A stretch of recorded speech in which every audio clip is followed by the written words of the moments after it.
आज की मोरल कहानी हंसी का कारण। मंगलू एक ग्वाला था। एक दिन जंगल में उसकी गाय चर रही थी। वह चीड़ के पेड़ों की छांव में बांसुरी बजा रहा था। बांसुरी की धुन जंगल में गूंज रही थी।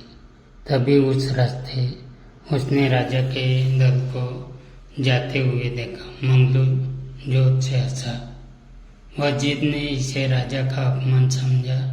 उसने राजा से मंगलू की शिकायत की। राजा ने मंगलू से हंसने का कारण पूछा।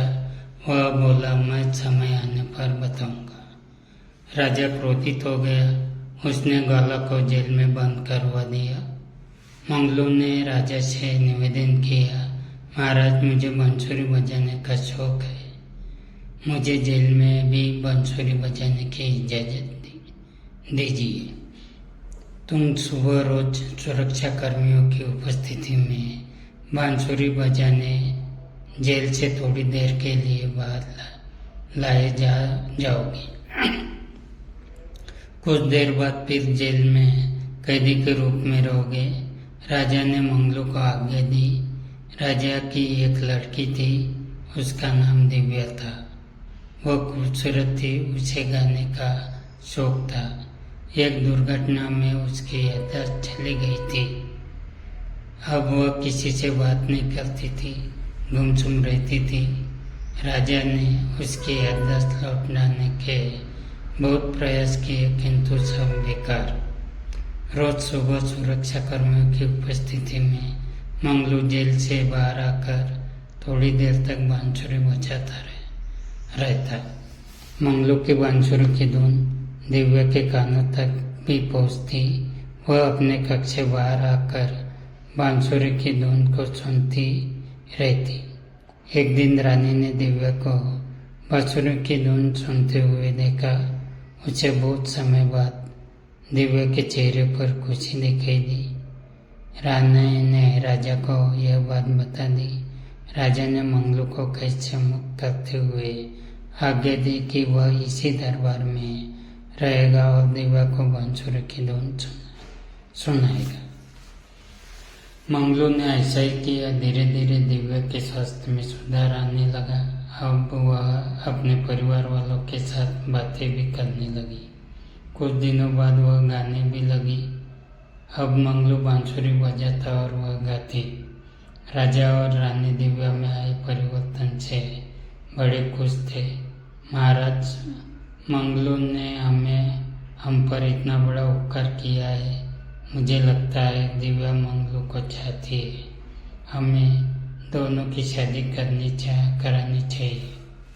एक दिन रानी ने राजा से कहा, महारानी, हमारा कोई पुत्र नहीं। हम जिसके साथ दिव्या का विवाह करेंगे उसे ही इस राज्य का उत्तराधिकारी भी बनाएंगे।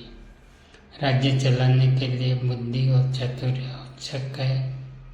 जब हमें मंगलू में यह गुण दिखाई देंगे तभी हम दिव्या की शादी मंगलू से करेंगे। राजा ने रानी को समझाया। एक दिन पड़ोस के राजा वीरेंद्र का दूत इस राजा के दरबार में आया। उसने राज दरबार में राजा वीरेंद्र का संदेश पढ़कर सुनाया। हम आपसे 2 सवाल पूछते हैं।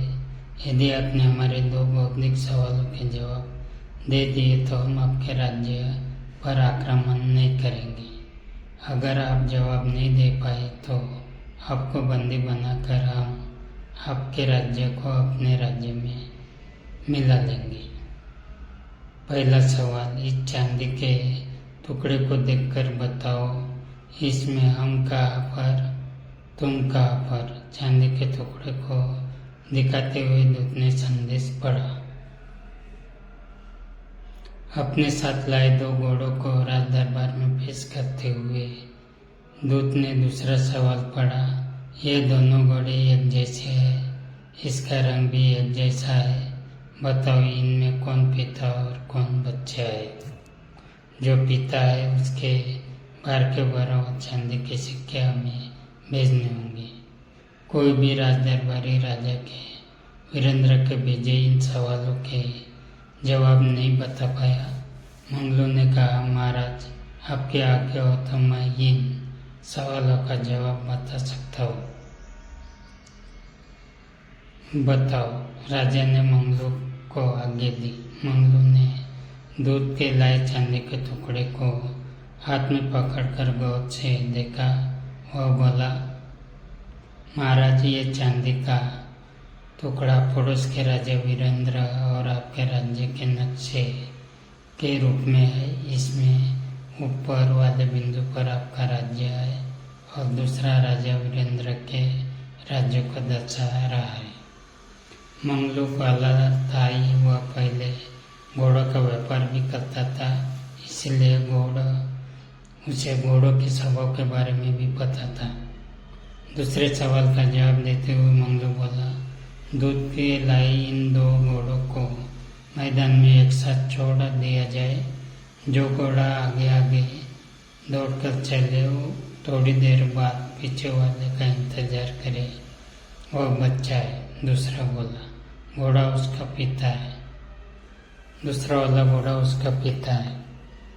राजा मंगलू की बुद्धिमत्ता से प्रभावित हुआ। उसने दिव्य किस्सा दी, मंगलू सीकर दी और उसे अपना उत्तराधिकारी भी घोषित कर दिया। मंगलू बोला, महाराज, जंगल में आपके दल को देखकर जब मैं हंसा था तो आपने मुझसे हंसने का कारण पूछा था। मैंने कहा था समय आने पर बताऊंगा। आज वह समय आ गया है। मैं ये सोचकर हंसा था कि मैं राजा की कन्या से विवाह करूंगा और स्वयं भी राजा बनूंगा। मैं अपनी कल्पना पर ही हंसा था, जो आज साकार हो गई है।